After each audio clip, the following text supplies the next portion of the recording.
తక్కువ ఉందా? ఏ లోన్ రావటం లేదా? అయితే వెంటనే ఆలస్యం చేయకుండా ఈ నెంబర్కి కాల్ చేయండి. చిత్తూరు ఎంపీగా అద్భుతమైన మెజార్టీతో విజయం సాధించారు. ఇప్పుడు పార్లమెంట్కి వెళ్ళారు. ఎలా ఉంది కొత్త రాజకీయ జీవితం? It was good experience. ఇంకా ఇది బిగినింగే కాబట్టి ఇంకా ముందు 5 ఏళ్ళు ఉంది. మీ నియోజకవర్గానికి ఏదో చేయాలన్న ఒక తపన మీలో చాలా స్పష్టంగా కనిపించింది.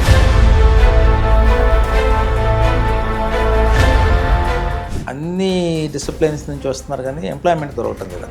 దీనికోసం వీళ్ళందరూ బెంగళూరు, చెన్నై వెళ్ళిపోయి, మోస్ట్లీ బెంగళూరు వెళ్ళిపోయి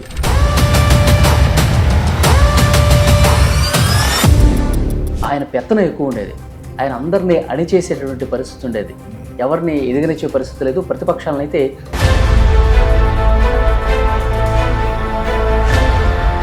గూండాయిజం, భయము, అరెస్టులు. మీరు అక్కడ చిత్తూరులో తెలుగుదేశం కార్యకర్తను ఎవరు కదిలించినా నా దగ్గర 5 కేసులు ఉన్నాయి, 7 కేసులు ఉన్నాయి అంటారు. చిత్తూరు పార్లమెంట్ లాంటి వెనుకబడిన ఏరియాకి దగ్గుమల్ల ప్రసాదరావు గారు అయితేనే కరెక్ట్ అని చెప్పి భావించి ఇచ్చారని నేను అనుకుంటున్నాను. ఓ 15 రోజుల ముందు మీకు ఒక ఆపర్చునిటీ ఇస్తారు. మీరు ఏమేమి క్వశ్చన్లు అడగదలుచుకున్నారో అప్లోడ్ చేయాలి ఆన్లైన్లో.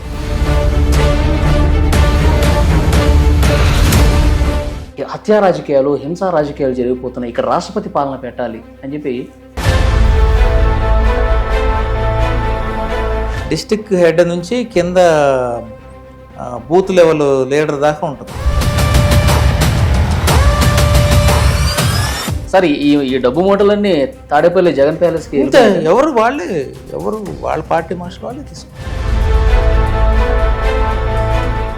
నమస్తే, వెల్కమ్ టు మనం టీవీ. నా పేరు వలి. ప్రస్తుతం నాతో పాటు ఉన్నారు చిత్తూరు ఎంపీ దగ్గుమల్ల ప్రసాదరావు గారు. వారితో మాట్లాడదాం. సార్ నమస్కారం. నమస్కారం అండి. సార్, చిత్తూరు ఎంపీగా అద్భుతమైన మెజార్టీతో విజయం సాధించారు. ఇప్పుడు పార్లమెంట్కి వెళ్ళారు. ఎలా ఉంది కొత్త రాజకీయ జీవితం? బాగుందండి. ప్రేక్షకులందరికీ మరొకసారి నమస్కారం. అక్కడ నుంచి గెలిచిన మరుక్షణం నుంచి ఢిల్లీలో ఫస్ట్ సెషన్స్కి వెళ్ళడం జరిగింది. మళ్ళీ 22 జూలై నుంచి బడ్జెట్ సెషన్ కూడా అటెండ్ అవ్వడం జరిగింది. సో మేము గెలిచిన టైము, ఈ సెషన్స్ మాకు గ్యాప్ లేకుండా చేసింది. సో కొత్తగా వెళ్ళాం కాబట్టి కొంచెం అడ్జస్ట్ అవ్వడానికి టైం పట్టింది. బట్ లక్కీలీ బ్యాలెటింగ్ సిస్టంలో క్వశ్చన్ అవర్లో నాకు 3-4 ఛాన్సులు వచ్చినాయి. So I could speak about my constituency. Okay, నేను ఎలక్షన్ క్యాంపెయిన్లో ఏం చేశానో వాటిని అన్నింటినీ ముందుకు తీసుకెళ్ళడానికి వాటి గురించే క్వశ్చన్స్ రైజ్ చేశాను. ఓకే, సో ఆన్సర్స్ కూడా బాగున్నాయి. So it was good experience. ఇంకా ఇది బిగినింగే కాబట్టి ఇంకా ముందు 5 ఏళ్ళు ఉంది. సంవత్సరానికి దగ్గర 60 రోజుల నుంచి 65 రోజులు కలుస్తాం. చూసాం సార్, పార్లమెంట్లో మీ ప్రసంగాలు చూసాము. మీ నియోజకవర్గ అభివృద్ధి కోసం అంటే మీరు మాట్లాడే విధానాన్ని బట్టి, మీరు వేసే క్వశ్చన్స్ కావచ్చు, అక్కడ వినే ఆన్సర్స్ కావచ్చు, అంటే మీ నియోజకవర్గానికి ఏదో చేయాలన్న ఒక తపన మీలో చాలా స్పష్టంగా కనిపించింది. ముఖ్యంగా మీ పార్లమెంట్ పరిధి సార్ వెనుకబడిన ప్రాంతం. సో దీన్ని అభివృద్ధి చేయాల్సినటువంటి అవసరం ఉంది. సో మీ విజన్ ఏంటి, మీ ప్లాన్ ఏంటి, ఏం చేయబోతున్నారు? మేము మా పార్లమెంట్ మీరు చెప్పినట్టుగానే చాలా వెనకబడి ఉందండి. గత 5 ఏళ్ళుగా నిరుద్యోగ సమస్యతో యువత చాలా బాధపడుతున్నారు. మీకు గ్రాడ్యుయేట్స్, జనరల్ గ్రాడ్యుయేట్స్ వస్తున్నారు, బీకామ్, బీఏ, ఇంజనీరింగ్ గ్రాడ్యుయేట్స్ వస్తున్నారు, తర్వాత పాలిటెక్నిక్ నుంచి టెక్నికల్ పీపుల్ బయటకు వస్తున్నారు, ఐటీఐ నుంచి వస్తున్నారు. సో అట్లా అన్ని డిసిప్లిన్స్ నుంచి వస్తున్నారు కానీ ఎంప్లాయ్మెంట్ దొరకటం లేదు అక్కడ. దీనికోసం వీళ్ళందరూ బెంగళూరు, చెన్నై వెళ్ళిపోయి, మోస్ట్లీ బెంగళూరు వెళ్ళిపోయి అండర్ ఎంప్లాయ్మెంట్లో ఉన్నారు. ఏదో ఇచ్చినంతవరకు శాలరీ చాలా ఉందంటే అందరూ అక్కడికి వలస వెళ్ళిపోయి పనిచేస్తున్నారు. కానీ గత 5 సంవత్సరాల కాలంలో దారుణమైన పరిస్థితులు మనం చూసాం. అవునవును. అందువల్లనే ఆ నిరుద్యోగత వల్లనే వీళ్ళందరూ వెళ్ళిపోయారు. ఇప్పుడు మేము దాన్ని ఉద్యోగ కల్పన ఎలా చేస్తే బాగుంటుంది అనేది మీ అందరికీ తెలుసు. ఎంఎస్ఎంఈలు, మీడియం అండ్ స్మాల్ యూనిట్స్ కానీ స్టార్ట్ చేస్తే ఎంప్లాయ్మెంట్ క్రియేషన్ ఈజీ అవుతుంది. ప్లస్ సెల్ఫ్ రిలయన్స్ ఉంటుంది. ఓకే, ఎవరో వచ్చి పెట్టి వీళ్ళు ఎంప్లాయ్మెంట్ కాకుండా అక్కడ ఉన్న యువతే దాన్ని పెట్టుకుంటే యూనిట్స్ ఖచ్చితంగా వీళ్ళే ఎంప్లాయ్మెంట్ క్రియేట్ చేస్తారు. ఒక్కొక్క మనిషి 10 మందికి ఎంప్లాయ్మెంట్ చేస్తే ఒక 100 యూనిట్లు పెడితే it will be 1000 employment create అవుతుంది. ఆ దృష్టితో పనిచేస్తున్నామండి. అక్కడ ఎంఎస్ఎంఈ మినిస్టర్ గారిని కలవటం జరిగింది. వాళ్ళు కూడా ఇక్కడ నుంచి మనం వెళ్ళి ఇచ్చే కంటే దాన్ని కలెక్టర్ యాజ్ ఏ యూనిట్ మాకు ప్రపోజల్స్ రావాల్సి ఉంటుంది. ఓకే. ప్రపోజల్స్ కానీ వచ్చి స్టేట్ గవర్నమెంట్కి వచ్చి స్టేట్ గవర్నమెంట్ నుంచి సెంట్రల్ గవర్నమెంట్ మినిస్టర్ దగ్గరికి వస్తే మేము త్రూ చేస్తామండి అని. అది మనకి నియోజకవర్గానికి సంబంధించిన గవర్నమెంటల్ యాక్టివిటీ. ఇండివిజువల్గా పెట్టుకోవాలంటే దానికి మనకి స్టేట్ గవర్నమెంట్లోనే సెంట్రల్ గవర్నమెంట్ యూనిట్ ఒకటి ఉంది ఇక్కడ. అది ఖాదీ బండార్ ఇండస్ట్రీస్ కింద పనిచేస్తుంది. ఎవరైనా సరే ఇండివిజువల్ ప్రపోజల్ కానీ తీసుకొస్తే ఆ డైరెక్టర్ గారికి 50 లక్షల వరకు ఫైనాన్షియల్ పవర్ ఉంది. అది వైబుల్ ఉంటే ఆయన శాంక్షన్ చేస్తారు. Okay. With subsidy of 35%. So అందుకని మా నియోజకవర్గంలో ఉన్న యూత్ అందరికీ నేనే ఏమి మీరు పెడితే బెటర్ ఉంటుంది, ఏ యూనిట్లు పెడితే మీకు బెటర్ ఉంటుంది, దేనికి మీకు వైబిలిటీ ఉంటుంది, ఓకే, బ్రేక్ ఈవెన్ ఎక్కడ అవుతారు మీరు, ఈ సబ్సిడీ తీసుకుంటే కానీ మీకు బ్రేక్ ఈవెన్ అయిపోతారు అని చెప్పి నేనే అడుగుతున్నాను. దీనికంటే ముందు వీళ్ళు చదువు అయితే పూర్తి చేశారు కానీ స్కిల్స్ లేవు, ప్రాక్టికల్ స్కిల్స్ లేవు. దానికి స్కిల్ డెవలప్మెంట్ ఇన్స్టిట్యూట్స్ కోసం ట్రై చేస్తాం. మొన్న 5 సంతకాల్లో బాబు గారు స్కిల్ సెన్సెస్ దాని అంటే నైపుణ్య గణన చేయాలని చెప్పి ఒక డెసిషన్ తీసుకుని ఆ కార్యక్రమం చేయబోతున్నారు సార్. అంటే అది చేయటం వల్ల నైపుణ్య గణన ఏంటంటే అది మనకి బేసిక్ ఐడియా ఇస్తుంది అసలు ఏ స్టేజ్లో ఉన్నారు వీళ్ళు. ఈ నైపుణ్య గణన చేసినందువలన స్కిల్ ఏ పర్సంటేజ్ వరకు బాగున్నారు, ఎవరికి మనం కాన్సన్ట్రేట్ చేయాలనేది స్టడీ చేసిన తర్వాత బయటకు వస్తుంది. ఈ లోపు మేము ఏం చేస్తున్నామంటే స్కిల్ డెవలప్మెంట్ ఇన్స్టిట్యూట్స్ పెట్టాలని ట్రై చేస్తున్నాం. సో దానికి గాను మేము కలెక్టర్ నుంచి ప్రపోజల్ తీసుకొని స్కిల్ డెవలప్మెంట్ మినిస్టర్ ఉన్నాడు అక్కడ, అక్కడికి ఎంఎస్ఎంఈ మినిస్టర్ దగ్గరికి వెళ్ళి దానిలో స్కిల్ డెవలప్మెంట్ కూడా ఉంటుంది, వాళ్ళకి రిప్రజెంటేషన్ ఇవ్వడం జరిగింది. అతను మేబీ తొందరలో కన్సిడర్ చేసి ఇస్తారు. మాకు ఎక్కడైతే ఇండస్ట్రియల్ ఏరియా ఉందో ఏపీఐఐసి ల్యాండ్స్ ఉన్నాయో అక్కడ పెట్టి వీళ్ళందరికీ ముందు ట్రైన్ చేద్దాం. It's a short period course ఉంటాయి. ఓకే. అంటే ఎన్ని నెలలు ఉంటుంది సార్? 6 months నుంచి 1 year ఉంటుందండి. మోస్ట్లీ చిన్న అయితే 6 months, 1 year నుంచి 1 year will be a base తీసుకుని అక్కడ నుంచి వాళ్ళు 1 year ట్రైన్ అయిపోతే then they will have the capability to set up an unit with 50 lakhs or 75 lakhs and employment create అవుతుంది. సో ఇది maybe in a year it will happen. Okay, it will definitely happen. Sir ఇప్పుడు మీరు పార్లమెంట్లో కేంద్ర మంత్రులను కలిశారు. అవును. ఇక్కడ రాష్ట్రానికి ఏం కావాలి, మీ నియోజకవర్గ పరిధిలో ఏం కావాలని చెప్పి మీరు కూడా మాట్లాడారు వాళ్ళతో. వాళ్ళ నుంచి ఎలాంటి సానుకూల స్పందన వచ్చింది? చాలా బాగుందండి. ఇప్పుడు ఎంఎస్ఎంఈ మినిస్టర్ని కలిసినప్పుడు చాలా బాగుంది. అలాగే మాకు మీకు తెలుసు Chittoor mango producing constituency district, it is almost top in India. అవును. అప్పుడు దాకా నేను అనుకున్నాను, but we are second in India now. UP is the first place. ఈ మధ్యనే తెలిసింది ఆ విషయం నాకు. సో వీళ్ళు metric tons of mango produce చేస్తారు, దాన్ని పల్ప్ తయారు చేస్తారు. ఈ పల్ప్ తయారు చేయటం వల్ల అక్కడ పల్ప్ యూనిట్స్ కూడా ఉన్నాయి, మ్యానుఫ్యాక్చరింగ్ యూనిట్స్ ఉన్నాయి, కొన్ని ఉంటాయి. సో వాళ్ళకును మ్యాంగో ప్రొడ్యూసర్స్కి ఫ్లక్చువేషన్స్ ఉన్నాయి, రేట్ ఫ్లక్చువేషన్స్ వస్తుంది. మీ అందరికీ తెలుసు అవి పెరిషబుల్ గూడ్స్ అవి మ్యాంగో. మీరు ఒకసారి అది రైప్ అయిపోయిన తర్వాత తెంచిన తర్వాత హార్డ్లీ 7 days to 10 days ఉంటుంది. కోల్డ్ స్టోరేజ్లో పెట్టే అవకాశం కూడా లేదు మీకు. కోల్డ్ స్టోరేజ్లో పెడితే మీరు పల్పుని పెట్టవచ్చు కానీ ఫ్రూట్ని పెట్టలేరు, ఫ్రూట్ నల్లబడిపోతుంది. సో దీన్ని ఏం చేస్తారంటే వీళ్ళు కరెక్ట్గా తీసుకొచ్చి ఫ్యాక్టరీలో సప్లై చేసేటప్పుడు వీళ్ళ రేటు డిటర్మైన్ చేస్తున్నారు ఫ్యాక్టరీస్, ఈ రేట్ అయితే తీసుకుంటారు. సో దాన్ని అడ్రస్ చేయడం కోసం మ్యాంగో బోర్డుని రిక్వెస్ట్ చేస్తున్నాం, సెంట్రల్ మ్యాంగో బోర్డుని రిక్వెస్ట్ చేస్తున్నాం. అది కూడా మేము కలెక్టర్కి లెటర్ ఇచ్చాను. నేను అక్కడ అగ్రికల్చర్ మినిస్టర్ని కలిశాను, తర్వాత కామర్స్ మినిస్టర్ని కలిశాను. అగ్రికల్చర్ మినిస్టర్ చవాన్ గారు ఉన్నారు, ఈ మధ్యనే చూసుంటారు. మనం పురంధేశ్వరి గారిని కూడా తీసుకెళ్ళాను, బీజేపీ ప్రెసిడెంట్. సో నేను వెళ్ళి కలెక్టర్ గారి ప్రపోజల్ ఆయనకి ఇవ్వడం జరిగింది. ఆయన he said will consider this. Okay. So response చాలా బాగుంది.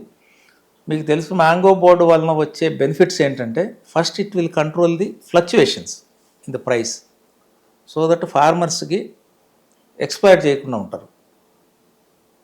ఎక్స్పైర్ చేసే సిచ్యువేషన్ ఉంటే బోర్డు విల్ ఇంటర్ఫేర్. సో దానికి సబ్సిడీస్ ఇవ్వాలా, లేకపోతే ఫ్యాక్టరీస్కి వీళ్ళకి కోఆర్డినేట్ చేయటమా అనేది mango board will take care. Okay. So దాని ఎస్టాబ్లిష్మెంట్ కోసం ఆల్రెడీ మేము లెటర్స్ ఇచ్చాం. కలెక్టర్ గారి proposal comprehensive I think 40 pages report ఇచ్చారు ఆయన. ఓకే. సో నేను ఆయనకి రిక్వెస్ట్ చేస్తే ఆయన రిపోర్ట్ ఇచ్చారు. దాన్ని తీసుకెళ్ళి మేము అక్కడ ఇచ్చాం. దాన్ని మేబీ ఫ్యూ మంత్స్ అవుతుంది. మీ అందరికీ తెలిసి ఇచ్చిన వెంటనే అవ్వదు. We have to pursue with the secretaries, joint secretaries. But anyway I'm going to do that. నేను వెళ్తాను సెషన్సే కాకుండా ఢిల్లీలో ఉన్నప్పుడు ఇవన్నీ చేస్తాం. మా మెయిన్ ఇదేంటంటే స్కిల్ డెవలప్మెంట్ సెంటర్ రావాలి, మ్యాంగో బోర్డు రావాలి. సో దట్ ఎంఎస్ఎంఈలు సెటప్ చేసి అన్ఎంప్లాయ్మెంట్ని అడ్రస్ చేయాలనేది మా ఉద్దేశం. ఓకే సార్, మీరు ఎలక్షన్ టైంలో ఎన్నికల ప్రచారంలో భాగంగా మీరు తిరిగేటప్పుడు మీకు ఎక్కువగా ఎలాంటి విన్నపాలు వచ్చినాయి? సో నిరుద్యోగుల నుంచి కావచ్చు, అక్కడ స్థానిక రైతాంగా నుంచి కావచ్చు, సామాన్య ప్రజల నుంచి కావచ్చు, ఏం మాట్లాడేవాళ్ళు? ఎక్కువగా అన్ఎంప్లాయ్మెంట్ అంతే, యూత్ ఎక్కువ వచ్చింది. మీకు తెలుసు, మీకు 2,25,000 ఎంతో మెజారిటీ వచ్చింది. దానిలో యూత్ పార్టీస్ మోర్. ఎందుకంటే నేను వాళ్ళల్లో ఓ హోప్ క్రియేట్ చేయగలిగాను. మీ ప్రాబ్లమ్స్ని అడ్రస్ చేస్తాననే విషయాన్ని నేను హోప్ క్రియేట్ చేయగలిగాను. సో ఆ hope now I have to implement. Okay. అలాగే వ్యవసాయదారుల్లో మ్యాంగో ఫార్మర్స్ ఒకటి. ఓకే. తర్వాత మీకు తెలుసు పలమనేరు ఏరియాలో silk board, silk thread produce చేస్తారు వాళ్ళు. అంటే వామ్స్ ఉంటాయి కదా, సిల్క్ వామ్స్ పెంచుతారు, దాని నుంచి సిల్క్ తీస్తారు. Thread will be done in Bengaluru. ఇలా అక్కడ నుంచి సప్లై చేస్తారు. దాన్ని మేము ఇప్పుడు సిల్క్ బోర్డు కోసం కూడా ట్రై చేస్తాం అక్కడ. సో దట్ థ్రెడ్ ఇక్కడే తయారు చేసుకుంటే వీళ్ళకి ట్రాన్స్పోర్ట్ కాస్ట్ తగ్గుతుంది, వాళ్ళకి సరైన రేట్ వస్తుంది అనేది అది కూడా ట్రై చేస్తాం. ఓకే. సో అదొక కేంద్రంలో ఇక్కడ మన ప్రభుత్వం ఉంది కాబట్టి వీలైనంత త్వరగా ఇవన్నీ అయ్యే అవకాశం కనిపిస్తుందంటారా? మినిస్టర్స్ చాలా పాజిటివ్గా ఉన్నారండి. మినిస్టర్ పాజిటివ్గా ఉన్నారు. ఖచ్చితంగా అవుతాయి. Maybe it's matter of time అంతే. వాళ్ళు కూడా ఇంకా సెటిల్ అయ్యి ఈ ప్రాసెస్ అంతా అర్థం కావాలి కాబట్టి it will take time. In the main time మేము అక్కడ ఢిల్లీలో కూర్చొని ఎన్ని పర్సూ చేస్తాం. సార్, ఇంకొకటి, గత ప్రభుత్వంలో పూర్తిగా ఇటు ఉద్యోగాలు లేవు, నిరుద్యోగులు తీవ్ర ఆవేదనలో ఉన్నారు. పరిశ్రమలు కూడా ఉన్నవి కూడా బయటికి తరలిపోయే పరిస్థితి ఉంది. ఉన్నవి కూడా బయటికి వెళ్ళిపోయినాయి, కొత్తవి రావట్లేదు. కానీ ఇప్పుడు పరిస్థితి పూర్తిగా మారిపోయింది. అవును. సో డెఫినెట్గా ఈ పరిస్థితి ఎంత సానుకూలంగా మారే అవకాశం కనిపిస్తుంది? అక్కడ నిరుద్యోగులు ఒక ఆశ చిగురించే పరిస్థితి ఉంది ప్రజెంట్. ఇక్కడ మనందరికీ తెలిసిన విషయం ఏంటంటే గవర్నమెంట్ ఉద్యోగాలు అడ్రస్ చేసేది చాలా తక్కువ పర్సెంటేజ్. అవును సార్, అవును. నిరుద్యోగాన్ని అడ్రస్ చేయాలంటే ప్రైవేటు పరిశ్రమలు రావాల్సిందే. అది సాఫ్ట్వేర్ వస్తుందా, సర్వీస్ సెక్టర్ వస్తుందా, మ్యానుఫ్యాక్చరింగ్ వస్తుందా, లేకపోతే కన్స్ట్రక్షన్లో వస్తుందా అనేది మనం చేసే డెవలప్మెంట్. సో ఇవన్నీ కూడా ఇప్పుడు ఆంధ్రప్రదేశ్ ఇండస్ట్రియల్ హబ్గా మారిపోతుంది. చంద్రబాబు గారు చేస్తున్న ఇండస్ట్రియల్ పాలసీల వలన కానీ, ఆయనకి చంద్రబాబు గారికి ఉన్న రెప్యుటేషన్ వలన కానీ Andhra Pradesh is going to become industrial hub now. అంటే పోయిన అవకాశాన్ని పట్టుకొని వస్తారో వాళ్ళు first comers will get the benefit out of. So software service sector అయినా రావచ్చు, మ్యానుఫ్యాక్చరింగ్ సెక్టర్ రావచ్చు, లేకపోతే కన్స్ట్రక్షన్ యాక్టివిటీ పెరగచ్చు. అని మీ అందరికీ తెలుసు, గూగుల్ వాళ్ళు ఈ మధ్యనే ఆనరబుల్ సీఎం గారిని కలిసి వాళ్ళు మాట్లాడారు, నెగోషియేషన్కి వచ్చారు. They want to set up a biggest centre there in Amaravati. Okay. So అట్లాగా అందరూ వస్తున్నారు ఒక్కొక్కళ్ళు. ఇది ఎప్పుడైతే వస్తుందో, ఎంప్లాయ్మెంట్ ఎప్పుడైతే వస్తుందో, రెవెన్యూ జనరేట్ అవుతుంది. ఓకే. సో రాష్ట్రానికి కొత్త పెట్టుబడులు వస్తున్నాయి సార్, పోయినవి కూడా మళ్ళీ తిరిగి వస్తున్నాయి. ఎప్పటికెప్పుడు చర్చలు జరుగుతున్నాయి, ముఖ్యమంత్రి గారితో, నారా లోకేష్ గారితో చర్చలు జరుపుతున్నారు. సో ఇన్ని వచ్చేటప్పుడు మన నియోజకవర్గానికి చిత్తూరు పార్లమెంట్ లో కూడా రావడానికి ఎలాంటి ప్రయత్నాలు మీ వైపు నుంచి? చిత్తూరు పార్లమెంట్ నియోజకవర్గం ఉన్న అడ్వాంటేజ్ ఏంటంటే మన ఆంధ్రప్రదేశ్లో ఉన్న ఏ నియోజకవర్గానికి లేదు. అదేంటంటే 2 మెట్రోపాలిటన్ సిటీస్కి దగ్గర ఉంది. ఒకటి తమిళనాడు, ఒకటి చెన్నై, ఒకటి బెంగళూరు, చాలా దగ్గర వాళ్ళకి. So any software industry that is going to come. ఇప్పుడు అందులో 4-way రోడ్డు కూడా పడింది దానికి. తర్వాత యాక్సెసిబిలిటీ పెరిగింది. మీకు అంతా 120 kilometers ఇది ఉంటుంది, 100 kilometers ఉంటుంది, 4-way రోడ్డు పడింది. కాబట్టి any software industry or service sector that is going to come in Andhra Pradesh, Chittoor will be a very opt place. Okay. So బహుశా అక్కడ వస్తాయి. అట్లాగే ఎప్పుడైతే మనం ఈ ఎంఎస్ఎంఈలు పెడతామో అన్నీ పెరుగుతాయి, ఎంప్లాయ్మెంట్ పెరుగుతుంది, తర్వాత రెవెన్యూస్ పెరుగుతాయి, ప్రతి వాళ్ళు పర్చేసింగ్ పవర్ పెరుగుతుంది, అన్ని యాక్టివిటీ, ఎకనామిక్ యాక్టివిటీ అంతా పెరిగిపోతుంది. ఓకే సార్, ఒక ఎయిర్పోర్ట్ కూడా వచ్చే అవకాశం ఉందని సమాచారం వస్తుంది సార్. మీ చిత్తూరు పార్లమెంట్లో కుప్పంలోనే ముఖ్యమంత్రి గారి నియోజకవర్గంలోనే ఎయిర్పోర్ట్ రాబోతోంది, ఆ ఫైల్ కూడా త్వరలోనే కదిలే అవకాశం ఉందని. ఇప్పుడు సివిల్ ఏవియేషన్ మినిస్టర్ గారు నిన్న పార్లమెంట్లో మాట్లాడటం చూసి మన సివిల్ ఏవియేషన్ పాలసీ ఏంటంటే డీసెంట్రలైజేషన్ ఆఫ్ ది ఎయిర్పోర్ట్స్. మనం కాన్సన్ట్రేట్ చేసి ఫెసిలిటీస్ ఒకే చోట ఉండే బదులు అన్ని చోటకి వెళ్ళిపోదామని. సో ఒంగోలులో ప్రపోజల్ ఉంది, చిత్తూరులో కుప్పంలో కూడా ప్రపోజల్ ఉంది, మీకు కడపలో as it is operational now, కర్నూలులో ప్రపోజల్ ఉంది. అంటే చిన్నవి wherever there is possibility of 19-seater flights వెళ్ళగలుగుతాయో వాటన్నిటికీ పెడదామని, ఇన్ఫ్రాస్ట్రక్చర్ డెవలప్ చేద్దామని పాలసీ తీసుకున్నారు. పాలసీ బయటకు వస్తుంది. సో కుప్పంలో ఎయిర్పోర్ట్ వచ్చేస్తుంది. అది వస్తే కనుక మీ పార్లమెంట్ ఏరియాలో గణనీయమైన మార్పులు చోటు చేసుకునే అవకాశం కూడా కనిపిస్తుంది అభివృద్ధి విషయంలో. ఎయిర్పోర్ట్ వచ్చినందువలన మనం అనుకున్న ఉద్యోగాలు పెరుగుతాయి, ఎకనామిక్ యాక్టివిటీ పెరుగుతుంది నేను అనుకోను. Airport is a different sect of people. Facility పెరుగుతుంది, ఎక్కడి నుంచో వచ్చే వాళ్ళకి ఇండస్ట్రీ పెట్టుకోవడానికి ఒక అవకాశం దొరుకుతుంది, వాళ్ళకి బాగుంటుంది. Affordability is the main thing when airport comes. ఎంతమందికి ఎఫోర్డబిలిటీ ఉంటే ట్రావెల్ చేస్తారు. సో కాబట్టి యాక్టివిటీ పెరుగుతుంది, డెఫినెట్గా పెరుగుతుంది. కానీ public at large who are suffering వాళ్ళకి మాత్రం ఇండస్ట్రీసే ఇంపార్టెంట్. సాఫ్ట్వేర్ ఇండస్ట్రీయా, మ్యానుఫ్యాక్చరింగా, ఎంఎస్ఎంఈలా అనేది కాన్సన్ట్రేట్ చేయాల్సింది. అండ్ అగ్రికల్చర్ ఒకటి. అగ్రికల్చర్లో మీరు మాకు అక్కడ ఆల్ కైండ్స్ ఆఫ్ అగ్రికల్చర్ ఉంది. మీకు హార్టికల్చర్ ఉంది, mango is the major this one. తర్వాత సిల్క్ వామ్స్ ప్రొడ్యూస్ చేస్తారు. సో అట్లాగే అదర్ ఫ్రూట్స్, వెజిటబుల్స్ ప్రొడ్యూస్ చేస్తారు. వాళ్ళకి కొంచెం కోల్డ్ స్టోరేజ్ ఫెసిలిటీస్ కూడా ఇస్తే బెటర్ ప్రైస్ తీసుకురావడానికి జరుగుతుంది. ఆ ప్రయత్నాలు కూడా చేస్తున్నాను. సార్, ఇప్పుడు ఆ ఏరియాలో మీ పార్లమెంట్ నియోజకవర్గంలో గతంలో మాజీ మంత్రి పెద్దిరెడ్డి రామచంద్రారెడ్డి హవా ఎక్కువ ఉండేది. అవును, ఆయన పెత్తనం ఎక్కువ ఉండేది. ఆయన అందరినీ అణిచేసేటటువంటి పరిస్థితి ఉండేది. ఎవరిని ఎదిగనిచ్చే పరిస్థితి లేదు. ప్రతిపక్షాలను అయితే ఉక్కుపాదంతో తొక్కేసే పరిస్థితి గతంలో మనం చూసాం. కానీ ఇప్పుడేంటి సార్ సిచ్యువేషన్? ఆయన అక్రమాలకు సంబంధించి ఒక్కొక్కటి బయటపడుతూ ఉన్నాయి. ఆయన ఏ విధంగా గత ప్రభుత్వం అండ చూసుకొని అధికారం అడ్డం పెట్టుకుని ఏ విధంగా చేశారో ఒక్కొక్కటి బయటకు వస్తుంది.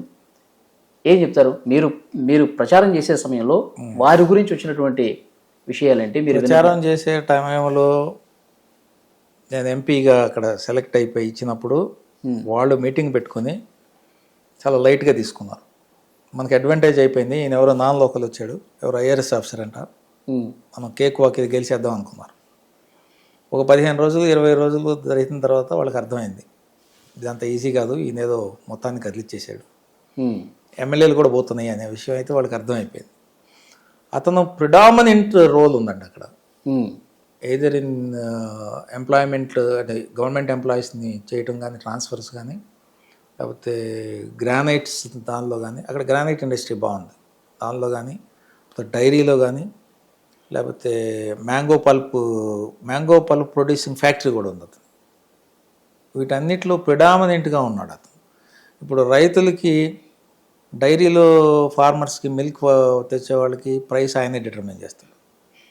మ్యాంగో ప్రొడ్యూసింగ్ చేసే ఫార్మర్స్కి ఫ్యాక్టరీస్ ప్రైస్ ఆయనే ఈ రైట్ ఇవ్వాల్సిందే మీరు. సో ఆ లెవెల్ ఆఫ్ ప్రిడామినెన్స్ ఉండేది. గ్రానైట్కి అయితే ఒక ప్రత్యేకమైన ఇది పెట్టేసాడు ఆయన సెస్ ఎక్కువైంది అక్కడ, గవర్నమెంట్ సెస్ కంటే. సో ఇవన్నీ పోయినాయి. నౌ ద మూమెంట్ టీడీపీ గెలిచి టీడీపీ ఎంపీ రాగానే ఆయన తీసేసాడు అతను. His factory is not working. ఆయన పెట్టిన రేట్లు అన్నీ వెళ్ళిపోయినాయి. మేము కూడా కలెక్టర్ గారితో వాళ్ళతో చెప్పాము, his dominance should not be there in. Okay, అతను మా డిస్టిక్లో ఉన్న ఒక ఎమ్మెల్యేగా గెలిచాడు తప్పితే పొంగనూరులో, బట్ మా కాన్స్టిట్యున్సీ కాదు అది. డిస్టిక్లో ఒక కాన్స్టిట్యున్సీ కాదు, మా కాన్స్టిట్యున్సీ కాదు, డిస్టిక్లో ఒక అసెంబ్లీ కాన్స్టిట్యున్సీ. సో ఆయన రోల్ ఆల్మోస్ట్ మినిమంకి వెళ్ళిపోయింది. అంటే ప్రజలు ఆయన యాక్సెప్ట్ చేసే స్థితి కూడా లేదు ఇప్పుడు. ప్రజలు ఎదురు తిరుగుతున్నారు. మరి గతంలో ఇంత జరుగుతున్నా సార్, ప్రజల నుంచి అంత అంటే ఎందుకు బయటికి చెప్పలేని పరిస్థితి వచ్చింది? అంటే భయమా, లేకపోతే ఎదిరించే ధైర్యం? గూండాయిజం, భయము, అరెస్టులు. మీరు అక్కడ చిత్తూరులో తెలుగుదేశం కార్యకర్తను ఎవరు కదిలించినా నా దగ్గర 5 కేసులు ఉన్నాయి, 7 కేసులు ఉన్నాయి అంటారు వాళ్ళ మీద. మీరు ఆయన ఎదిరిస్తే పోలీస్ కేసులు పెట్టేస్తారు. ఇంకా కొంచెం ఎదిరిస్తే గూండాయిజం చేస్తారు. సో వాటికి భయపడి ప్రజలు ఎవరు ఎదురు చేయలేదు. నవ్వు ఇప్పుడు పవర్ వచ్చింది కాబట్టి అందరూ అతన్ని ఉమ్. మీరు ఈ మధ్య కూడా చూశారు కదా, ఆయన మాజీ ఎంపీ ఉన్నారు కదా అక్కడ, చిత్తూరు ఎంపీ రెడ్డప్ప గారి ఇంటి దగ్గర ఉమ్. మిథునను వీళ్ళు వెళ్తే అందరు రాళ్లతో కొట్టి వేసేసి దాడులు జరిగినాయి. దాడులు జరిగినాయి. ఉమ్. దానికి కారణం ప్రజల నుంచి వైసీపీ వచ్చిందంటారా? కాదు, ప్రజల నుంచి వస్తుంది. వైసీపీ అని కాదు, లేకపోతే టీడీపీ అని కాదు, ఉమ్. వాళ్ళు చేసిన దౌర్జన్యానికి ప్రతిఫలం. ఓకే. ప్రజలు ఇప్పుడు ఫ్రీడమ్ వచ్చింది కాబట్టి ఇంక వాళ్ళని భరించలేని స్థితికి వచ్చారు, అందుకు జరుగుతుంది. ఉమ్. ఇక దాన్ని కలర్ ఇచ్చేసి వైసీపీ వాళ్ళ మీద దాడులు జరుగుతుంది అంటున్నారు. It is not YCP TDP. Um. మొత్తం వ్యక్తులు ఓకే, వ్యక్తులు చేసిన అరాచకాన్ని ఈ విధంగా ప్రజలు గతంలో కుప్పం మున్సిపాలిటీ వాళ్ళు కైవసం చేసుకునే విషయం కావచ్చు, తర్వాత వైనాట్ 175 కుప్పం కూడా మనం గెలుస్తున్నాం అని చెప్పి చెప్పడం కావచ్చు. కుప్పంలో చంద్రబాబు గారిని వాడగొట్టాలని ఆయన చేసిన ప్రయత్నం అంతా ఇంత కాదు. అది అసాధ్యమని విషయం ఆయనకి ముందు నుంచి తెలుసు, అది ప్రూవ్ కూడా అయిపోయింది. ఓకే. ఆయన కూడా చేయాలని చూశాడు. ఒకటేంటి ఆయన చేసింది, ఉమ్. అన్ని రకాల మున్సిపాలిటీస్ కైవసం చేసుకున్నారు. ఆ కుప్పం మున్సిపాలిటీ కైవసం చేసుకున్నారు, చిత్తూరు కార్పొరేషన్ తీసుకున్నారు, బలవంతం. ఇప్పుడు మళ్ళీ మొత్తం టీడీపీ చేతికి వచ్చేసి అవును. సో అది ఇంకా నడవదు, అతను he'll be no more there. Okay. చాలా మంది సార్ తెలుగుదేశం పార్టీ కార్యకర్తలు అంటే మీ శ్రేణులే ఇంత అరాచకాలు చేశారు కదా, ఇన్ని దుర్మార్గాలు కనిపించినాయి కదా, ఎందుకు ఇంకా కేసులు పెట్టట్లేదు, ఎందుకు చర్యలు తీసుకోవట్లేదు అని చెప్పి సామాన్య కార్యకర్తలు ప్రశ్నిస్తున్నారు నాయకుల్ని. ఇది వాళ్ళ మీద, వైసీపీ వాళ్ళ మీద కేసులు పెట్టారు. Yes. ఇది చంద్రబాబు గారు అంటే ఆయన జైలుకు పంపించి అడ్మినిస్ట్రేటివ్ సీఎం, అంతేగాని వచ్చాం కదా అని విండిక్టివ్ యాక్షన్స్ తీసుకునే మనిషి కాదు. మీరు పేపర్ స్టేట్మెంట్స్ కూడా వచ్చినాయి, ఎవరు ఇట్లా విండిక్టివ్ యాక్టివిటీస్ తీసుకోవడానికి వీల్లేదు, మనం అడ్మినిస్ట్రేషన్ మీద కాన్సన్ట్రేట్ చేయండి. ఓకే. అంతేగాని వాళ్ళు చేసిన పని మనమే చేస్తే దానికి తేడా ఉంది. వాళ్ళు చేసిన పనులు మనం చేయొద్దు, అంటే సార్ వేరెవర్ నెససరీ పనిష్మెంట్ ఇద్దాం, బట్ నాట్ లైక్ దిస్. ముందు పరిపాలన మీద, అభివృద్ధి మీద కాన్సన్ట్రేట్ చేయండి అని చెప్తున్నారు అందరికీ. కొంతమంది చంద్రబాబు గారి మీద అలుగుతున్నారు కూడా, మీరు మళ్ళీ సాఫ్ట్ గానే ఉంటున్నారు సార్, మిమ్మల్ని ఎంత ఇబ్బంది పెట్టారు, మీరు జైలుకి వెళ్ళినప్పుడు మాకు కన్నీళ్లు పెట్టుకున్నాం, మేము లేనిపోని కేసులు, అక్రమ కేసులు, సాఫ్ట్ గా ఉంటాం కరెక్ట్ కాదని చెప్పి ప్రజల అభిప్రాయం కూడా జెన్యూనే, ఆనరబుల్ సీఎం గారు చెప్పింది కూడా జెన్యూనే. ఓకే. అంటే చట్ట ప్రకారంగా ఏదైతే జరగాలో జరుగుకుందాం. మనం వచ్చిన అభివృద్ధిని చూపించి కదా, మేము అభివృద్ధి చేస్తామని వచ్చాం, అభివృద్ధి మీద కాన్సన్ట్రేట్ చేయండి, తర్వాత చట్టం ఎలా జరిగితే అట్లా జరుగుతుంది. ఓకే. అంతేగాని విండిక్టివ్ యాక్షన్ చేయొద్దు, నేను ఒప్పుకుందని కూడా చెప్పారు. సో మనందరికీ తెలుసు ఆ విషయం. సో ఇక ప్రజలకి నష్టం జరిగింది కాబట్టి వాళ్ళ ఒపీనియన్ ఉంటుంది, వాళ్ళ బాధ ఉంటుంది, ఆక్రోశం ఉంటుంది. చట్ట ప్రకారం ఏం జరగాలో అది జరుగుతుంది, దానిలో ఏమి. ఓకే. సార్ మళ్ళీ మీ పార్లమెంట్ నియోజకవర్గ పరిధిలోకి విషయానికి వస్తే అక్కడ ఏనుగులు బెడద ఎక్కువ ఉంది సార్. అవునండి. ఏనుగుల వల్ల ఇటు పంట నష్టాలు జరుగుతున్నాయి, మనుషుల ప్రాణాలు పోయిన సందర్భాలు కూడా మనం చూసాం. అవును. సో దీని నివారణ కోసం శాశ్వత పరిష్కారం కోసం చాలా రీసెర్చ్ జరుగుతుందండి అక్కడ, తమిళనాడులో కూడా జరుగుతుంది.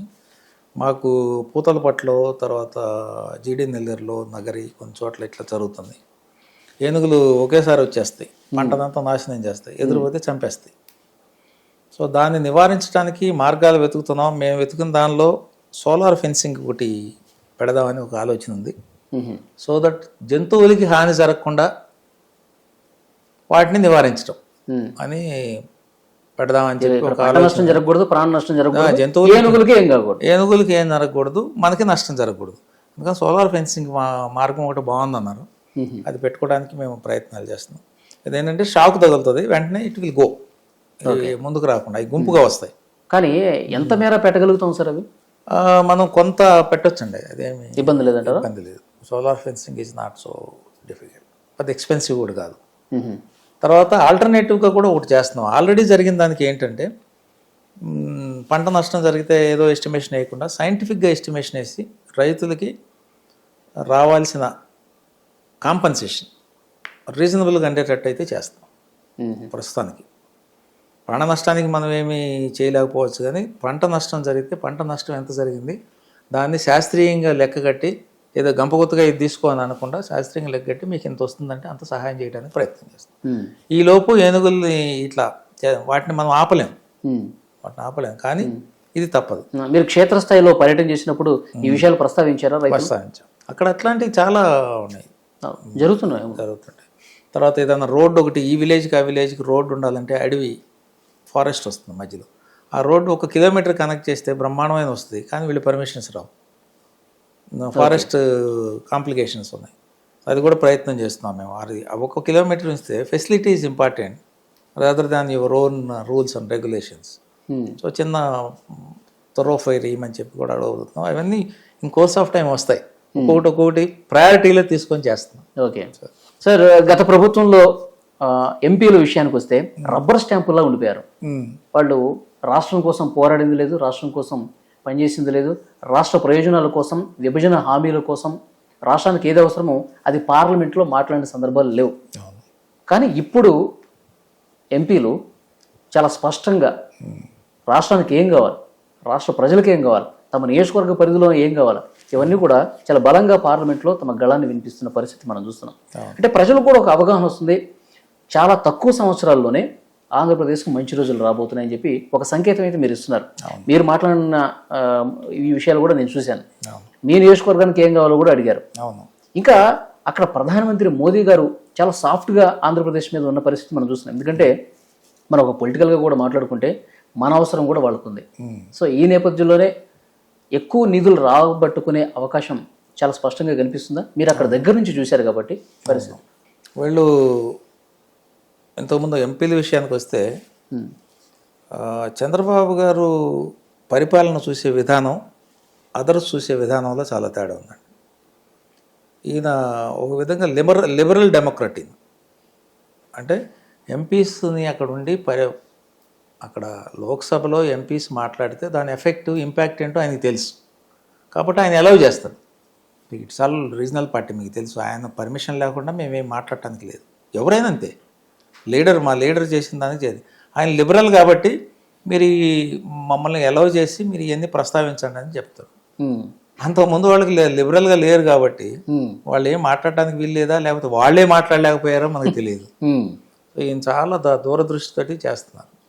సో ఫండ్స్ అది అంటారా, మనం we are part of NDA, so కాబట్టి దానికి ఏమీ ఇబ్బంది లేదు. మనకి స్టేట్స్ రీఆర్గనైజేషన్లో కానీ బైఫర్కేషన్ యాక్ట్లో కానీ మనకు రావాల్సింది కొంత ఇంకా పెండింగ్ ఉన్నాయి. అవన్నీ కూడా మనం రిక్వెస్ట్ చేసి తీసుకోవడానికి ప్రయత్నం చేస్తున్నాం. చంద్రబాబు గారు ఫ్రీక్వెంట్గా ఢిల్లీ వచ్చి అన్నీ అడుగుతున్నారు. సో మన బడ్జెట్లో కూడా మనకు బాగానే వచ్చినాయి. సో క్యాపిటల్ కన్స్ట్రక్షన్కి వచ్చింది, తర్వాత మన డ్యామ్ ప్రాజెక్ట్ కూడా కంప్లీట్ చేసుకోవడానికి, పోలవరం ప్రాజెక్ట్ కంప్లీట్ చేసుకోవడానికి కూడా వాళ్ళు పూర్తిగా సహకారం. అది సెంట్రల్ గవర్నమెంట్ ప్రాజెక్ట్ అది. సో మనం సూపర్వైజ్ చేస్తాం, దానికి కూడా మంచిగా వాళ్ళు టేకప్ చేస్తూ ఉన్నారు. అదర్వైజ్ కూడా మనకి అన్ని హెడ్స్లో చూసుకుంటే ఈసారి బాగానే ఇచ్చారు. There is a good contribution, budgetary allocations are very good. So దాన్ని అంతటి మనం జాగ్రత్తగా వాడుకుంటే డెవలప్మెంట్ అనేది ఖచ్చితంగా, అంటే భవిష్యత్తులో కూడా ఇదే కాదు, భవిష్యత్తులో కూడా ఇది ఒక సంవత్సరానికి సంబంధించి మళ్ళీ నెక్స్ట్ ఇయర్ మళ్ళీ బడ్జెట్ బాగుంటుంది. ఇట్లా 5 years బడ్జెట్ బాగుంటే దాని అభివృద్ధి అనేది ఆటోమేటిక్గా వచ్చేస్తుంది. రోడ్లు మీరంతా చూసారు, రోడ్లు ఎట్లా ఉందో. గత 5 ఏళ్లలో ఏమి అట్లీస్ట్ మేము రిపేర్స్ చేయడానికన్నా ముందు ఇమీడియట్గా ఫండింగ్ చేయమని అడిగారు బాబు గారు వచ్చి.